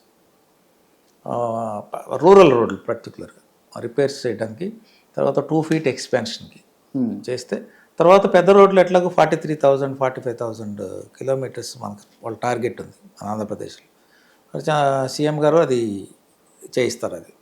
సో అన్ని ప్రాజెక్టులు కొన్ని అప్రూవ్ కూడా అయిపోయింది, ఆ బడ్జెటరీ వస్తుంది, అలొకేషన్స్ అయిపోతే పని స్టార్ట్ అయిపోయింది. సార్ ప్రాజెక్టులకి కొన్ని నిధులు అయితే తీసుకొస్తున్నారు, క్యాపిటల్కి కూడా నిధులు వస్తున్నాయి. అంటే ఇది అప్పిస్తుంది కేంద్రం, అప్పని మళ్ళీ మన రాష్ట్రం మీద భారం పడుతుందని చెప్పి వైసీపీ విమర్శలు చేస్తూ ఉంది కదా. బడ్జెట్ ఎవరైనా అనాలిసిస్ చేస్తే వాడు మాట్లాడితే బాగుంటుంది. అప్పు ఎందుకు అవుతుంది? It is an allocation cannot B a debt. Allocation is allocation for the development of state. Okay, దానికి నేను డెట్ ఇస్తున్నాను ఎక్కడ బడ్జెట్ స్టేట్మెంట్లో రాలేదు కదా. అప్పుడు బిల్లు పెట్టారు, ఈ డెట్ అని చెప్పి ఎక్కడ ఉందా? లేదు. ఈ ఊరికే అనాలిసిస్ చేయకుండా, బడ్జెట్ని చదవకుండా ఏదో బట్టగాల్చి మీద ఏదో చేయడం తప్పితే ఎక్కడ వాళ్ళు చెప్తున్నారండి అనాలిసిస్లో? ఓకే, అసలు మనకి స్టేట్కి ఎంత వచ్చిందో చెప్పమనండి. ఇప్పుడు నేను చెప్తాను, ఐ థింక్ 11 headsలో ఏ హెడ్స్లో ఎంత వచ్చింది, అలొకేషన్ ఎంత వచ్చింది అని చెప్తాను. అలొకేషన్ ఎంత వచ్చిందని చెప్తాను. బడ్జెట్ తీసి చెప్పమనండి, రోడ్స్కి ఎంత వచ్చింది, రూరల్ డెవలప్మెంట్కి ఎంత వచ్చింది, జలశక్తికి ఎంత వచ్చింది, తర్వాత ఎన్ని హెడ్స్లో ఎంత వచ్చింది చెప్పమనండి. ఓకే. ఇది వదిలిపెట్టేసి లోన్ ఇస్తున్నారు, ఎక్కడి నుంచి వచ్చింది లోన్ అనే పదం? ఇట్ ఈస్ అన్ అలొకేషన్ అండి, allocation, budget allocation. Okay. Budget allocation cannot be debt at all. Okay. So debt తీసుకోవడానికి మీకు ఎఫ్ఆర్బిఎం పర్మిషన్స్, తర్వాత మన పర్సంటేజ్ ఆఫ్ ఇది ఎత్తుకోవడానికి, that is a different subject. మనకి ఇచ్చిన అలొకేషన్ చాలకుండా ఇంకా మనం ఏమైనా పెద్దగా డెవలప్ చేయాలంటే ఏమైనా లోన్కి ఫెసిలిటీ, ఎందుకంటే లోన్ అంతా ఆయన ఎగ్జాస్ట్ చేసి పెట్టాడు. మార్టిగేజ్ లోన్లు కూడా అయిపోయినాయి, రెగ్యులర్ లోన్లు అయిపోయినాయి, మార్టిగేజ్ లోన్లు అయిపోయినాయి. ఇప్పుడు మనం ఎక్కడ చేయాలి, డెవలప్మెంట్ చేయాలంటే ఏదో కొంత చేయాలి. కాబట్టి దాన్ని మనం పర్మిషన్, ఫర్దర్ పర్మిషన్ వస్తే తప్పితే మనం రాదు, ఎందుకంటే ఆయన ఎగ్జాస్ట్ చేసేసాడు మొత్తం. మీకు తెలుసు ఏపీబీసీఎల్ కూడా పెట్టేశాడు. సో నెక్స్ట్ 10 yearsకి రావాల్సిన ఇన్కమ్ని బేస్ చేసుకొని క్యాష్ డిస్కౌంట్ మెథడ్లో చేశారు. మరి ఇంకా రావు మనకి. దానికి ఊరికే విమర్శ చేయాలని అంటే బోల్డ్ అని చేయొచ్చు, basis for criticism. Chandrababu Naidu గారు వచ్చారు, కేంద్రం నుంచి నిధులు వచ్చేస్తున్నాయి, ఇక్కడ డెవలప్మెంట్ జరిగిపోతుంది, కాబట్టి మనం ఏదన్నా ఏదో మసిపూసి మారేడు గారు చేయాలన్న ఆ విమర్శ చేయడానికి చేయొచ్చు. There should be basis for any criticism. Okay. అప్పుడు బడ్జెట్ అనాలిసిస్ చేసే కెపాసిటీ మీకు ఎవరికైనా ఉంటే చేయండి, నేను వస్తాను, 1-to-1 కూర్చుంటాం. Not only this, any allocation. లేకపోతే ఎందుకు ఏ టార్గెట్లో చేస్తున్నారు వీళ్ళు, ఏ హెడ్స్లో వస్తుంది, మిడిల్ క్లాస్ బడ్జెట్ అన్నారు. Why it is called middle class budget? ఎక్కడ అలొకేషన్స్ పెరిగినాయి? మిడిల్ క్లాస్ డెవలప్ చేయడానికి ఏమేమి అలొకేషన్స్ వచ్చినాయి? అవన్నీ అనలైజ్ చేసుకోకుండా ఈయనకేదో ఇచ్చేసారు, అప్పు ఇస్తున్నారని ఎక్కడి నుంచి వచ్చింది అసలు ఇది? సార్ మీరు ఇంత బాగా మాట్లాడుతున్నారు దగ్గుమల ప్రసాదరావు గారు. ఫస్ట్ టైం మీకు రాజకీయ నేపథ్యం లేదు, మొదటిసారి ఎంపీ అయ్యారు, మొదటిసారి పార్లమెంట్లో మాట్లాడుతున్నారు. సో చాలా బాగా అన్ని విషయాలు విశదీకరిస్తున్నారు. చంద్రబాబు నాయుడు గారి నుంచి ఏమైనా ప్రశంసలు కానీ, మీరు బాగా మంచి ఎఫర్ట్ పెడుతున్నారు, సో కీప్ ఇట్ అప్ కానీ ఇట్లాంటివి ఏమన్నా? ఆయన ఇప్పుడు నేను చిత్తూరు పార్లమెంట్ గెలిచినప్పుడు ఇప్పటికి ఒక 10 times చెప్పుంటారు, యూ హ్యావ్ డన్ వండర్ఫుల్. ఆయన మీటింగ్లు కూడా చెప్తారు, చాలా కష్టపడి చేశారు. ఎందుకంటే ఆయనకి తెలుసు చిత్తూరు పార్లమెంటరీ కాన్స్టిట్యున్సీలో 4 అసెంబ్లీ సెగ్మెంట్లు ఎప్పుడు ఓడిపోయి 3 గెలుస్తాయి, 7 గెలిచాం. ఆయన ప్రతి మీటింగ్లో మా పార్లమెంట్ మీటింగ్ కానీ బయట ఎక్కడ పడినా కూడా చెప్తారు, ప్రసాదరావు గారు ఇట్లా చాలా కష్టపడ్డారు, చాలా సైంటిఫిక్గా ఎలక్షన్ చేశారు, ఫస్ట్ టైం ఆయన అట్లా చెప్తారు. బయట పార్లమెంట్లో మాట్లాడటం కానీ ఏదైనా సరే ఆయన కలిసినప్పుడు చాలా బాగా చేశారండి, ఇట్ ఈస్ గుడ్. సో అంతకంటే ఎక్కువ చేస్తే మనం ఎక్కువ అయిపోతాం, చాలు. సో అందరికీ తెలుస్తుంటుంది. బట్ ఈ ప్రాసెస్ మొత్తంలో కొత్త అనే దానికి నేనేం పాలిటీషియన్ కాదు కదండి, కొత్త వెళ్ళి అక్కడ భయపడటానికి. నేను I have been in the service for last 30 years. ఈ బడ్జెట్ అనాలిసిస్ నేను ఒక 10-15 ఏళ్ళ నుంచి ప్రతి బడ్జెట్ ప్రజెంట్ చేసినప్పుడు టెక్స్ట్ చదువుతాను. నేను ఎకనామిక్ టైమ్స్ టెక్స్ట్ వస్తుంది, చదవటమే కాకుండా నేను అనలైజ్ చేస్తాను. What is there positive, what is not there, negative ఏంటది. దానిలో మాకు ట్యాక్సేషన్ ఏముంటుంది, డైరెక్ట్ ట్యాక్సెస్ ఏంటి, ఇండైరెక్ట్ ట్యాక్సెస్ ఏంటి అనే అనాలిసిస్ ఎక్కువ చూసుకుంటాం, because I was in income tax. Okay. అట్లా ఈసారి బడ్జెట్లో కూడా దీనిలో పాజిటివ్స్ ఏంటి, నెగిటివ్స్ ఏంటి అనే దానికి మేము ఒక చిన్న నోట్ కూడా ఇచ్చాను. నేను మీకు తెలుసు కదా, క్యాపిటల్ గెయిన్స్ ఇండెక్సేషన్ విత్డ్రా చేస్తే, దానివల్ల middle class, it is called middle class budget. Capital gains indexation withdraw చేసిన వల్ల ఇంపాక్ట్ ఏంటి, విత్డ్రా చేసి లాంగ్ టర్మ్ క్యాపిటల్ గెయిన్ 20% నుంచి 12.5కి చేశారు. దీనివల్ల ఇంపాక్ట్ ఏంటి అనేది నేను కొంచెం ఆ నోట్ ఇవ్వటం జరిగింది. దాని మీద ఏంటంటే మిడిల్ క్లాస్ ఇంపాక్ట్ అవుతారు. సో కాబట్టి ప్లీజ్ కన్సిడర్ అని అంటే దాన్ని రెక్టిఫై చేశారు. బడ్జెటరీ బిల్లునే అమెండ్మెంట్ చేశారు. మీరు గమనిస్తే మన ఫైనాన్స్ మినిస్టర్ స్పీచ్లో ఒక అమెండ్మెంట్ చేశారు. అదేంటంటే indexation, with indexation your claim, without indexation your claim, అంటే బోత్ ద ఆప్షన్స్ మీకు ఇచ్చారు. Okay. With indexation 20% you pay tax, you have a option. అది 23 July 2024 ఉన్న ప్రాపర్టీస్కి, కొన్న ప్రాపర్టీస్ అన్నిటికీ ఆ ఫెసిలిటీ ఇచ్చారు. అట్లా కాకుండా వితౌట్ ఇండెక్సేషన్ 12.5 ట్యాక్స్ పే చేసుకుంటే విచ్ ఎవర్ ఈజ్ లెస్ మీరు పే చేసుకునేది 2 ఆప్షన్స్ ఇచ్చారు. That was the amendment that was carried. So టెక్నికల్గా ఎవరన్నా చెప్తే దే ఆర్ ఓపెన్, అపోజిషన్ చెప్పారు మీ బిల్లుకి మీరే అమెండ్మెంట్ చేస్తారని. That is the indication of liberal government. Honourable PM, honourable FM వాళ్ళు చేసిన బిల్లుకి అమెండ్మెంట్కి యాక్సెప్ట్ చేశారంటే can you imagine the liberal thinking of that? Yes. అంటే ప్రజల అభిప్రాయాన్ని నేను ఒక్కడే కాదు, చాలామంది experts, chartered accountants all over India, తర్వాత ఇండస్ట్రియలిస్టులు దీన్ని ఎక్స్ప్రెస్ చేశారు. మిడిల్ క్లాస్ వాళ్ళు, తర్వాత శాలరీడ్ పీపుల్ అందరూ ఎక్స్ప్రెస్ చేశారు. చేస్తే దాన్ని కన్సిడర్ చేసి అమెండ్మెంట్కి యాక్సెప్ట్ చేశారు. దాన్ని కూడా అపోజిషన్ క్వశ్చన్ రైజ్ చేస్తుంది. మీరే ఇంట్రడ్యూస్ చేసి బిల్లు, ఆ బిల్లుకి మీరే అమెండ్మెంట్ పెడుతున్నారు, ఇది మీ తప్పు కాదా అని ఒక వాళ్ళకి విషయం తెలియదు. అప్పుడు నిర్మలా సీతారామన్ గారు చెప్పారు, అయ్యా వీఆర్ సో లిబరల్, ప్రజల అభిప్రాయాన్ని బిల్లు పెట్టినప్పుడు ప్రజల అభిప్రాయాన్ని కన్సిడర్ చేసుకోవడానికి హానరబుల్ పిఎం గారు ఇప్పుడు రెడీగా ఉంటారు. కాబట్టి మా బిల్లుని మేమే అమెండ్ చేశాం to make facility for the middle class, to make facility for the public. So public opinion మేము కన్సిడర్ చేశాం కాబట్టి మనం మార్పులు జరుపులు చేసుకుంటామని. నార్మల్గా జరగదు. ఫైనాన్స్ బిల్ చేసినప్పుడు government treasury benches finance bill జరిగినప్పుడు వాళ్ళే అమెండ్మెంట్ చేశారంటే అంటే మన బిల్లు తప్పని కదా. దట్ ఇస్ వాట్ అపోజిషన్ చెప్తుంది. కాదు, ప్రజాభిప్రాయాన్ని దృష్టిలో తీసుకొని మేము మా బిల్లుని మేమే అమెండ్ చేస్తున్నాం అంటే it shows our liberal attitude. ప్రజాభిప్రాయాన్ని ఎట్ట కన్సిడర్ చేస్తున్నాం అనే దాన్ని చెప్పడం అన్నమాట. అంటే వాళ్ళ ఉద్దేశం ప్రకారం భవిష్యత్తులో ఒక బిల్లు పాస్ అయితే మళ్ళీ దాన్ని సవరణ చేయొద్దు అనేది ఉండదు. నార్మల్గా హిస్టారికల్గా జరగదు. ఓకే, కానీ ఈసారి మరి అంత లిబరల్గా తీసుకున్నాం. Okay, so this is how it happens. మీకు ఇంత అవగాహన ఉంది కాబట్టి, మీకు అంత పట్టు ఉంది కాబట్టి ప్రతి విషయం మీద, సో చిత్తూరు పార్లమెంట్ లాంటి వెనుకబడిన ఏరియాకి దగ్గుమల్ల ప్రసాదరావు గారు అయితేనే కరెక్ట్ అని చెప్పి భావించి ఇచ్చారని నేను అనుకుంటున్నాను. అవునవును, బాబు గారు చెప్పారు చాలా మీటింగ్లో.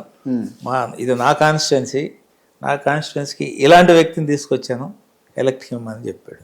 మీటింగ్లో చాలా ఉంటాయి ఇంకా ఇప్పుడు స్పీచ్లు.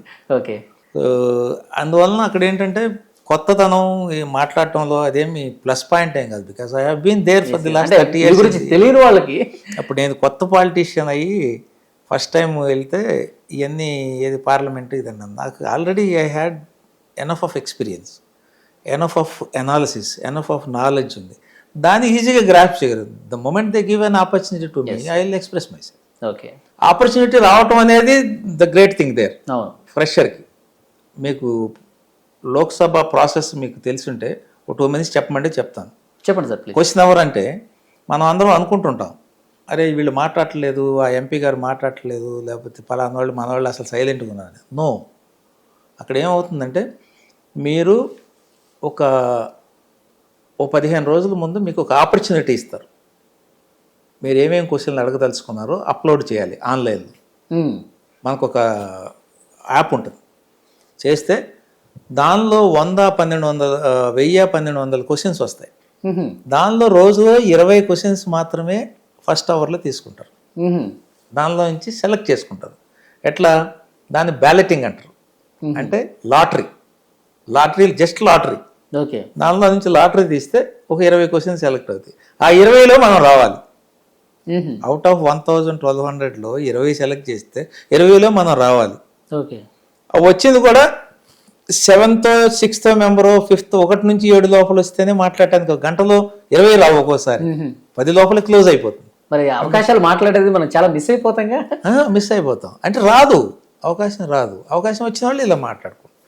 అప్పుడు అట్లా నాకు లక్కీలీ ఫస్ట్ సెషన్లోనే, సెకండ్ సెషన్లోనే నాకు ఐ థింక్ 3 times వచ్చేసింది. So my questions were selected. అలాగే 377 అని ఉంటుంది, అది కూడా లాటరీ. దానిలో కూడా నాకు సెలెక్ట్ అయింది. But I didn't get the opportunity to speak. 15 మందిని సెలెక్ట్ చేశారు. 1 hourలో 7 చేశారు. అంటే నేను 9th మెంబర్ని. I didn't get the opportunity. So అట్లా చాలా మందికి మిస్ అవుతుంటాయి. వచ్చినప్పుడు మాట్లాడతాం. కానీ సార్ మీరు లాటరీ అంటున్నారు, అది అదృష్టం ఉంటేనే వస్తుంది అంతే. ఇంకొకటి, ఈ క్వశ్చన్ నేను తప్పకుండా ఈ సభలో నేను రేజ్ చేయాల్సిందే అని కొన్ని నెసెసరీ క్వశ్చన్స్ ఉంటాయి సార్. అప్పుడు ఏంటి ఆ సందర్భాల్లో ఏంటి? 0 hour ఉంటుందండి. 0 hourలో పెడతారు. But it doesn't carry the value that you carry the question hour. Question అవర్లో ఏంటంటే మీకు రిటర్న్ రిప్లై వస్తుంది. 0లో నేను అడిగింది 0లో రిటర్న్ రిప్లై లేదు, ఓరల్ రిప్లై ఉంటుంది. ఈ రిటర్న్ రిప్లై అంటే you know the whole thing వచ్చేస్తుంది. మీరు అడిగిన దానికి ఎంత ఇన్ఫర్మేషన్ ఉంటే అంత ఇస్తారు. దాన్ని మీరు ప్రెస్కి ఇవ్వచ్చు, దానిలో ఉన్న ప్రాబ్లమ్స్ అన్నింటిని మళ్ళీ సప్లిమెంటరీ క్వశ్చన్స్ చేయొచ్చు. అట్లా ఉంటుంది. అట్లాగే జీరోలో అది రాదు. సో అట్లాగే మీరు ఖచ్చితంగా అడగాలంటే 377లో కూడా ఆపర్చునిటీ వస్తుంది. బట్ దానిలో కూడా ఏంటంటే క్వశ్చన్స్ కాదు అవి, మీరు మాట్లాడదలుచుకుంటే మాట్లాడతారు. అంటే అక్కడ మినిస్టర్ ఏమి రిప్లై ఇవ్వక్కర్లేదు. ఓకే. బట్ క్వశ్చన్ ఎవరు అట్లా కాదు, మీరు అడిగిన దానికి మినిస్టర్ రిప్లై ఇవ్వాలి, డేటా తీసుకురావాలి, మీకు రైటింగ్లో రిప్లై ఇవ్వాలి, దాన్ని మీరు సాటిస్ఫై అవ్వాలి. సాటిస్ఫై కాకపోతే దాన్ని యూ లాస్ట్ కనుక. అందుకే అంత పోటీ ఉంటుంది క్వశ్చన్ ఎవరికి. So that is the parliamentary procedure. Yes sir. ఈ ప్రొసీజర్స్ అన్నీ కొత్తగా వచ్చేదానికి తెలిసింది ఇదంతా అంటారు కదా, మరి దానికేం లేదు. ఇట్స్ నా చదువుతాం, చదివి అబ్జర్వ్ చేస్తే వచ్చేది. కొత్తగా వచ్చిన వాళ్ళు కొంచెం ఇబ్బందే ఉంటుంది. అంటే 542 మంది 43 మంది ఉంటారు, 45లో 2 నామినేటెడ్ ఉంటారు, ఎలక్టెడ్. ఇంతమందిలో స్టాల్ వార్డ్స్ ఉంటారు అక్కడ. మీకు ట్రెజరీ బెంచెస్లో సీతారామన్ గారు, తర్వాత షా గారు, ఆయన నిశాంత్ అని పెద్ద పెద్ద వాళ్ళు ఉంటారు. 5 times 6 times ఉన్నాళ్ళు. కాంగ్రెస్లో ఉంటారు, శశి తరూర్ ఉంటారు, రాహుల్ గాంధీ గారు ఉంటారు, తర్వాత సురేష్ గారు ఉంటారు కేరళ నుంచి, తర్వాత జయచంద్రన్ కేరళ గారు ఉంటారు. They're all 5 times 6 times MPs. వాళ్ళ ముందు లేచి మాట్లాడటం అంటే it is a challenge, definitely challenge. ఆ ఛాలెంజ్ తీసుకుంటేనే కదా మనం నిలబడాలి. అండ్ పార్లమెంట్లో రాంగ్ ఇన్ఫర్మేషన్ ఇవ్వకూడదు. ఫస్ట్ రాంగ్ సెంటెన్స్ మాట్లాడకూడదు. No percentage, no digital figure కూడా తప్పు ఇవ్వకూడదు. దట్ ఈస్ కేర్ తీసుకోవాలి. ఓకే. ఎందుకంటే it is a supreme authority of India, more than supreme court. కాబట్టి తప్పులు మాట్లాడటం, అలిగేషన్ చేయటం ఉండకూడదు. వాట్ ఈస్ దేర్ కరెక్ట్గా మాట్లాడాలి. What you want from the minister information తీసుకొని చేయాలి. ఓకే. సో ఆ కేర్ అంతా తీసుకోవాలి. Okay sir. మళ్ళీ ఒకసారి మనం పొలిటికల్ లైన్లోకి వద్దాం. ఆంధ్రప్రదేశ్లో ప్రస్తుతం రాజకీయం, కొత్త ప్రభుత్వం ఏర్పడి 2 నెలలుగా వస్తుంది అనుకుంటా బహుశా. హత్యా రాజకీయాలు, హింసా రాజకీయాలు జరిగిపోతున్నాయి. ఇక్కడ రాష్ట్రపతి పాలన పెట్టాలి అని చెప్పి జగన్మోహన్ రెడ్డి గారు ఢిల్లీలో ధర్నా చేశారు. ఇక్కడ అందరినీ కలుస్తూ ఉన్నారు, గవర్నర్ గారు కలిశారు. ఎలా చూస్తారు ఈ 2 months పీరియడ్లో? మరి ఆయన ఈ 2 months పీరియడ్లో వండర్స్ ఏమైనా జరగాలని అనుకుంటున్నారేమో. లేకపోతే ఒక ఎగ్జాంపుల్ చెప్తాను. ఒక అతను మోటార్ బైక్ మీద ఓవర్ స్పీడింగ్ వెళ్ళి డివైడర్ మీద పడ్డాడు. పడిపోతే అది టీడీపీ వాళ్ళు హత్య చేశారని చెప్పి పెట్టారు. This is the level of allegations. ఎక్కడ మీకు ఒక్కటి ఎవిడెన్షియల్ చూపించండి, ఎక్కడ ఎవరు టీడీపీ వాళ్ళ దౌర్జన్యం. చంద్రబాబు గారు మేము ఇండక్టివ్ పాలిటిక్స్ చేయమంటే అందరు లీడర్లు ఆయన ఫాలో అవుతారు. లేదు చంద్రబాబు గారు చెప్పారు మేము చేస్తా అనేది ఉండదు. It is a discipline. 40 years party, మీరు దానికి ఉన్న స్ట్రక్చరు, ఆ పార్టీకి ఉన్న స్ట్రక్చరు, ఆ పార్టీకి ఉన్న డిసిప్లైను వేరే పార్టీలో మీకు కనపడదు. నేను కూడా కొత్తగా వచ్చాను కాబట్టి నేను ఆశ్చర్యపోయాను. అంటే పొలిటికల్ పార్టీ ఇంత స్ట్రక్చర్గా ఉంటుందా, పొలిటికల్ పార్టీ ఇంత డిసిప్లైన్గా ఉంటుందా ఓకే అనేది మీరు అసలు ఇంకో పార్టీలో కనపడదు. లేకపోతే నేను ఎవరినండి బాపడ, నేను ఎక్కడ నేటివ్, నేను నా పొలిటికల్ ప్రకాశం జిల్లా చిత్తూరు వెళ్ళిపోయి నేను ఎంపీగా వస్తున్నానంటే first there are hundreds of people. అంటే ప్రసాదరావు ఏమన్నా నేషనల్ ఫిగరా లేకపోతే సెలబ్రిటీయా? నో. నేను కూడా ఫస్ట్ మిస్టేక్ తీసుకున్నా, ఏంటి ఇంతమంది వస్తున్నారని. పార్టీ తెలుగుదేశం పార్టీకి చంద్రబాబు నాయుడు గారు ఎంపీగా పెట్టారు కాబట్టి వీఆర్ దేర్ అనేది డిస్టిక్ హెడ్ నుంచి కింద బూత్ లెవెల్ లీడర్ దాకా ఉంటుంది, బూత్ లెవెల్ సమన్వయ కమిటీ దాకా ఉంటుంది. మీకు ఇంత స్ట్రక్చర్ ఉంటుంది. District level, mandal presidents, cluster, booth దగ్గర సమన్వయ కమిటీ, ఇంతమంది పనిచేస్తుంటారు. పార్టీ కోసం ప్రాణాలు ఇచ్చేవాళ్ళు ఉంటారు.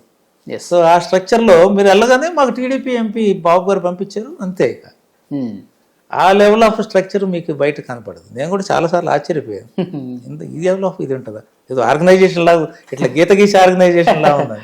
నేను వెళ్ళి బూత్ లెవెల్ ఎవరు ఎక్కడనంటే వచ్చేస్తారు. అవును sir, right. So that is the level of Telugu Desam party దీన్ని. సో కాబట్టి వీళ్ళు వింటారు. బాబు గారు చెప్తే ఒక ఇన్స్ట్రక్షన్ ఇస్తే దానిలో తప్పు ఒప్పు అనేది ఏదో ఎన్నుకోవటం ఉండదు. పెర్కులేట్స్ బూత్ లెవెల్ దాకా వెళ్ళిపోతుంది. పైన ఆయన అక్కడ మాట్లాడితే ఇలా వెళ్ళిపోతుంది కింద దాకా, అందరూ వింటారు. ఈ ఎవడొచ్చి వీళ్ళని కొడుతున్నారండి, ఎవరు వచ్చి వీళ్ళని విండిక్టివ్ పాలిటిక్స్ చేస్తున్నారు? వాళ్ళు చేస్తుంటే అడ్డుకుంటున్నారు. నెంబర్లతో చేశారు వాళ్ళు. నెంబర్లతో సహా చెప్తున్నారుగా, ఢిల్లీ పోయినా ఇక్కడైనా 36 మందిని హత్యలు చేశారు, 300 మంది పైగా దాడులు చేశారు, రాష్ట్రపతి పాలన పెట్టాలి, గవర్నర్ చూపించండి. ఎక్కడ మాట్లాడటం ఏముంది, మేము కూడా చెబుతాం వైసీపీ ప్రభుత్వం. ఆ డీటెయిల్స్ రావట్లా. ఆ 36 మంది ఎవరంటే పేర్లు చెప్పట్లా. This is like this. ఇది బడ్జెట్ మీద చేశారు కదా, అట్లాగా ఏదో అప్పు ఇచ్చారట అని. ఓకే, అసలు అప్పు అయినా నువ్వు ఎప్పుడు తెచ్చావు? తేలేదుగా. సరే, కన్సిడర్ దిస్ ఇస్ డెట్. ఎప్పుడు తెచ్చావు? కానీ గతంలో సార్ జగన్మోహన్ రెడ్డి గారు ప్రధాని గారిని కలుస్తున్నారు, కేంద్ర మంత్రులను కలిశారు, కానీ రాష్ట్రానికి అన్నిసార్లు కలిసినా ఏం చేయలేకపోయారు. ఆ పాలిటిక్స్ వేరండి. జగన్మోహన్ రెడ్డి గారి పాలిటిక్స్ ఆర్ టోటలీ డిఫరెంట్. ఆయన టు ప్రొటెక్ట్ హిమ్సెల్ఫ్ ఏదో చేసినట్టున్నారు, అంతేగాని రాష్ట్రం కోసం ఆయన చేసిందే లేదు. లేదా ఆయన పెట్టిన ఫ్రీబీస్ని మీట్ అవటానికి వచ్చినవన్నీ డబ్బులన్నీ తీసుకొని డైవర్ట్ చేసి పడేశాడు. అమ్మఒడి అన్నాడు, ఈ ఒడి అన్నాడు, ఆ ఒడి అన్నాడు. ఎక్కడి నుంచి వస్తుంది? రెవెన్యూ లేదు కదా. లిక్కర్లో వచ్చే రెవెన్యూ ఏమో మీ పర్సనల్కి వెళ్ళిపోతుంది. Liquor is a scam. Chandrababu గారు ఇప్పటికల్లా చేస్తే స్కామ్ని బయట పెట్టాలి. నువ్వు మీ ఓన్ బ్రాండ్స్ తీసుకొచ్చి ఏ షాపులో మీకు చెక్కులు తీసుకున్నారండి, డిజిటల్ మనీ తీసుకున్నారండి? ఓ పక్క పిఎం గారు డిజిటల్ అంటుంటే మీరు మన ఆంధ్రప్రదేశ్లో వైన్ షాపులు అన్నింటిలో క్యాష్ అన్నారు. Why cash? Because it goes to, దానివల్ల 2 ఎఫెక్ట్లు. క్యాష్ ఒకటి, అది రావాల్సిందేమో మీకు వెళ్ళిపోతుంది, బ్లాక్ మనీ తయారవుతుంది. రెండోది స్టేట్కి ట్యాక్స్ పోతుంది కదా, ఎక్సైజ్ డ్యూటీ పోతుంది కదా. If you buy it in white, స్టేట్కి ఎక్సైజ్ డ్యూటీ వస్తుంది. If you buy it in cash, excise కూడా పోతుంది కదా. సో నీకు ఇన్కమ్స్ తగ్గించేసుకున్నారు. ఇదంతా అవుట్ఫ్లో ఎక్కువ ఉంది సార్. ఈ డబ్బు మూటలన్నీ తాడేపల్లి జగన్ ప్యాలెస్ కి ఎవరు వాళ్ళ పార్టీ మనుషులు వాళ్ళే తీసుకున్నారు. లేకపోతే ఎవరికి వెళ్తాయి? Over and above illicit liquor తయారు చేసి, స్పూరియస్ లిక్కర్ తయారు చేసి ప్రజల మీద వదిలితే అందరికి హెల్త్ ఇష్యూస్ ఉన్నాం. ఓకే, అందరికి హెల్త్ ఇష్యూస్ ఉన్నాం. నాసిరకం మద్యం, ఇష్టం వచ్చిన బ్రాండ్లు. So this is not the way. ఆయన పోయి ఢిల్లీలో ఏం చేసుకొచ్చాడో, ఫండ్స్ వచ్చినాయి, ఏమైపోయింది, అన్ని ఫండ్స్. ఒక ఎగ్జాంపుల్ చెప్పనా మీకు. మేము ఒక లిస్టుతో వెళ్తే అర్బన్ డెవలప్మెంట్ మినిస్టర్స్కి మాకు ఈ కావాలని, టిడ్కో హౌసెస్కి, వీటికి మాకు ఇట్లా ఫండ్స్ కావాలంటే సెక్రటరీ ఆయన కూడా వచ్చాడు ఒక లిస్టుతో. మాకు కూడా ఒక లిస్ట్ ఉందని. ఏంటంటే మేము ఇప్పుడు దాకా అలాట్ చేసింది అన్ని ఇంత అలాట్ చేసాం, నాకు యూటిలైజేషన్ సర్టిఫికేట్ ఇవ్వమంటాడు. పని కాలేదు, యూటిలైజేషన్ సర్టిఫికేట్ లేదు, డబ్బులు లేవు. అయ్యా మేము కొత్తగా వచ్చాం, ఆయన వెళ్ళిపోయాడు, ఆయన ఏం చేసాడో మాకు ఏం తెలుస్తుందని అన్నాం. ఆయన ఏం చేసాడో మాకు తెలియదు అంటే మరి యూటిలైజేషన్ సర్టిఫికేట్ ఎందుకు తీసుకోలేదంటే ఆ డబ్బులను డైవర్ట్ చేసి కదా. ఓకే, వేల కోట్లు వస్తాయి, ఈ పర్టికులర్ ప్రాజెక్ట్ కోసం వస్తాయి, ఆడ పెట్టడు, ఎవరికో తీసుకెళ్ళి ఇచ్చేస్తాడు. యూటిలైజేషన్ ఎందుకు వస్తుంది? పని అయితే కదా వచ్చేది. So there are utilisation non furnished utilisation certificates are hundreds there. Okay, అదే నేను అడిగింది. మీరు ఫస్ట్ క్వశ్చన్లో నేను చదివితే మినిస్ట్రీ నాకు రిప్లై ఇచ్చారు. నేను చెప్పాను, madam the reply is very general in nature. I wanted utilization certificate for the funds allotted for the last 5 years. Where are the utilization? At least now I request through speaker, please furnish the utilization certificate. ఎందుకంటే that is the crux. చెప్పమనండి, ఏ project utilisation certificate ఇచ్చారు, ఎక్కడ ఖర్చు పెట్టారు? Okay, డీటెయిల్కి వెళ్తే దొల్లలా కనబడుతుంది, అయిపోతుంది. ఉన్న దానిలో డెవలప్మెంట్ ఏందని చేసుకోవటం తప్పితే అదర్వైజ్ ఇట్స్ ఆఫ్. కానీ ఎక్కడ ప్రెస్ మీట్ పెట్టినా సార్ జగన్మోహన్ రెడ్డి గారు, మేము అధికారంలో ఉండుంటే గనక ఇప్పుడు ఈ పాటికి అమ్మఒడి వచ్చేది, ఈ పాటికి విద్యాదీవెన వచ్చేది, ఎక్కడి నుంచి వస్తాయండి? ఇంకో పథకం వచ్చేది, ఎక్కడి నుంచి వస్తాయండి? ప్రజలు నిలదీయండి. All your loan capacity is exhausted, your revenues are exhausted, dried up. Exhausted కదా, dried up. Excise is dried up. ఆ జిఎస్టీ ఏదో వస్తుందంటే జిఎస్టీ ఎక్కడి నుంచి రావటమే కానీ మీ స్టేట్లో జనరేట్ ఏమైందని జిఎస్టీ పేమెంట్ రావాలంటే కమర్షియల్ యాక్టివిటీస్ జరగాలి. జరుగుతుందా? కన్స్ట్రక్షన్ యాక్టివిటీ జరుగుతుందా? ట్రేడింగ్ ఉందా? ఇండస్ట్రీ ఉందా? ఎక్కడి నుంచి వస్తుంది జిఎస్టీ? మోర్ ఓవర్ నీకు వచ్చే 50% తగ్గిపోయింది, అక్కడ నుంచి అలాట్మెంట్ వచ్చేది తగ్గిపోయింది, అది వచ్చిందేమో డైవర్ట్ చేస్తుంది. అసలు utter confusion. Okay, utter confusion. డిస్కషన్కి రమ్మనండి, వాళ్ళు ఎవరైనా ఫైనాన్షియల్ ఎక్స్పర్ట్ ఉంటే రమ్మనండి. ఆల్ దిస్ మీ బడ్జెటరీ అలాట్మెంట్స్ ఏంటి, ఎన్న బడ్జెట్ ఏమైంది, for the last 5 years budget allotment, where it that has been utilised, where are the utilisation certificate, రమ్మనండి. ఓకే, ఎందుకు ఊరికి నేను మాట్లాడుకొని ఇక నేను I'm not the right person to do all that. I'm a small MP, నేను ఎంపీకి development చూస్తాను కానీ యాక్చువల్గా లీడర్ అయితే, స్టేట్ లీడర్ అయితే రమ్మనండి, ఐఎమ్ దేర్, చర్చకు రావాలా? అంతే. వాళ్ళు నిజంగా ప్రజలకు న్యాయం చేస్తుంటే, రాష్ట్రానికి న్యాయం చేస్తుంటే ఎక్కడ పోయినాయి డబ్బులు చెప్పమని. ఓకే, ఊరికే చెప్తున్నాడు అయిపోయింది, వీళ్ళు తినేశారు, నేనుంటే వచ్చి ఉండేవి. ఊరికే ప్రజలు ఎందుకు వింటున్నారో, అసలు ప్రెస్ మీట్ కూడా ఎందుకు తీసుకుంటున్నారో కూడా తెలియదు. Utter confusion. అసలు ఒక పరిపాలన లేకపోతే అందుకే ఎన్ని ప్రజలు చూసే వాళ్ళకి 11 స్థానాలు ఇచ్చారంటారా? అవన్నీ తెలిసే కదా. ముందు అసలు వాళ్ళు ఈయన ఎప్పుడు వదిలించుకుందామని సిద్ధంగా ఉన్నారు ప్రజలు. ఎప్పుడు వదిలించుకుందా ఈయన. Okay sir, final question. మీ పార్లమెంటు నియోజకవర్గాన్ని అభివృద్ధి దిశగా ముందుకు తీసుకెళ్ళడానికి, అక్కడ ఒక మార్పు, ఒక టర్న్ కనిపించడానికి ఎంత సమయం తీసుకునే అవకాశం ఉంది? మినిమం 1 year పడుతుంది. 1 yearకి ఫస్ట్ 6 monthsలో నేను అనుకోవటం ఇవన్నీ బోర్డ్స్ ఇవన్నీ ఎస్టాబ్లిష్ అయితే. మీ మెయిన్ టార్గెట్ అదేనా? బోర్డ్స్ తీసుకురావటం, స్కిల్ డెవలప్మెంట్ సెంటర్ తీసుకురావటం, ఎంఎస్సీ ఎంఏలు ఇండివిజువల్గా పెట్టడం, ఇవన్నీ ఇట్ ఈస్ గ్రాడ్యువల్గా జరిగేది. మనం ఏదో స్టోన్ డ్రాప్ చేసినట్టు అయ్యేది కాదు, గ్రాడ్యువల్గా జరుగుతాయి. అందరి చేతుల్లో ఇన్వాల్వ్ అయి ఉంటాయి. Collector is very good now. The moment I request he sending the proposal, once it comes he will execute that. Okay, so అట్లా బాగున్నారు, యంగ్స్టర్స్ బాగున్నారు, బాగా వింటున్నారు. సో 1 yearకి ఐ థింక్ సబ్స్టాన్షియల్ చేంజ్ కనపడుతుంది అనుకుంటున్నాను. ఓకే, కనపడుతుంది. సో బెంగళూరుకి, చెన్నైకి వెళ్ళిపోయిన వాళ్ళందరూ కూడా మళ్ళీ వెనక్కి వచ్చేస్తారు. ఇక్కడే పని ఉంటే ఇంకా బెంగళూరు ఎందుకు? ఓకే, ఇక్కడే పని దొరుకుతుంది. చూద్దాం సార్, మీరు మరిన్ని అద్భుత విజయాలు సాధించాలి, మీ పార్లమెంటు అభివృద్ధి దిశగా ముందుకు తీసుకోవాలి. అలాగే మీ గళాన్ని వాడిగా వేడిగా రాష్ట్ర ప్రయోజనాల కోసం పార్లమెంట్లో కూడా మరింత శక్తిగా వినిపించాలని మేము కూడా కోరుకుంటున్నాం. Thank you very much. Thank you. Right.